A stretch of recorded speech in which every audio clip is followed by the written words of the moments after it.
سلام دوستوں، ہمارے چینل میں آپ کو خوش آمدید۔ یہ ہے ہمارے پاس سمندری پرے کی پارٹ 2۔ اگر آپ نے ہمارے چینل میں سمندری پرے کے پارٹ 1 نہیں دیکھے تو ڈسکرپشن میں ہم نے لنک دیا ہے، وہاں پہ جا کے وہ دیکھ لے۔ امن ماہ میں اب تک وہاں کوئی ایسا نہ تھا جو ان باتوں کا انتظام کرتا، ظالموں سے مظلوموں کو بچانا، اور جسے سمندر کی سطح پر امن کرنے کا خیال آتا۔ پریوں کے لیے یہ کام کم نہ تھے۔ امن و امان پیدا کرنا چھوٹی سی بات نہیں، لیکن تم جانتے ہو کہ پریوں کے پاس وقت کی کمی نہیں، اور وہ کبھی تکتی نہیں۔ اس لیے مصروف ہو کر وہ اتنی خوش ہوئی کہ پورے 1 مہینے تک چاند دن رات میں بھی کھیلنے کودنے کے لیے سمندر کے کنارے پر نہ آئی۔ جب 30 راتیں لگاتار گزر گئے اور کوئی پری باہر نہ آئی تو آخرکار بادشاہ کو فکر ہوئی کہ کہیں کوئی مصیبت تو نہیں آ گئی۔ کیا بات ہے کہ پری سمندر سے باہر نہیں آئی۔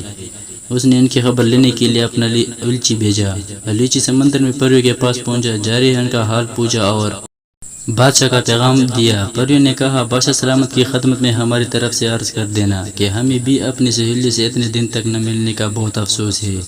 ہم کو یہاں آ کر اتنی خوشی اور اس قدر مصروفیت رہی کہ معلوم نہ ہوا کہ کتنا وقت گزر گیا۔ آج رات ہم ضرور حاضر ہوں گے اور اب تک جو گزرا ہے وہ سنائیں گے۔ رات ہوئی تو پریاں سمندر کے کنارے پانی سے باہر نکل آئے۔ سارا پریستان سے ملنے کے لیے جمع ہو گیا، اور جب انہوں نے سمندر کی تہہ کے عجیب و غریب حالات اور وہاں کی مخلوق کا ذکر کیا تو بادشاہ ملکہ اور تمام درباری پریاں حیران رہ گئی اور بڑی دلچسپی لی۔ بادشاہ نے کہا، تم بڑی اچھی نیک دل پریاں ہو، تم کو اس کا صلہ ملنا چاہیے، چونکہ تمہاری مصروفیت بہت زیادہ ہے اور تمہارا رہنا بھی ٹھہرا دور دراز، اس لیے مناسب ہے کہ تم اپنا بچہ بھی الگ بنا لو اور لہروں کے نیچے اپنی سلطنت قائم کر لو۔ شاہی خاندان میں سے ایک شہزادہ تمہارا بادشاہ بن سکتا ہے۔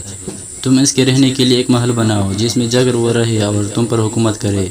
سمندر کی پریاں خوش ہو گئی۔ انہوں نے بادشاہ کا شکریہ ادا کیا کہ انہیں اپنا علیحدہ بادشاہ ملا اور اپنی الگ سلطنت حاصل ہوئی۔ وہ اپنے نئے بادشاہ کے محل کی تعمیر کرنے کے لیے سمندر میں چلے گئے۔ سمندر کی تہہ میں پہنچتے ہی پریوں نے محل کا ڈول ڈال دیا۔ 1 مہینے کے اندر ہی محل تیار ہو گیا۔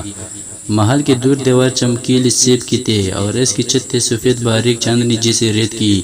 دیواروں پر رنگ رنگ کی نازک نازک سمندری بیلیں چڑھی ہوئی تھے، کئی سرخ، کئی سبزی مائل زرد و کئی کرمزی۔ جتنے کمرے تھے اتنے ہی رنگ کی آرائش، تخت شاہی اور دربار کی نشستیں، عنبر کی تاج، بڑے بڑے موتیوں کا سفید محل کے چاروں طرف سمندر کے پھولوں کے درخت سے آراستہ باغات تھے۔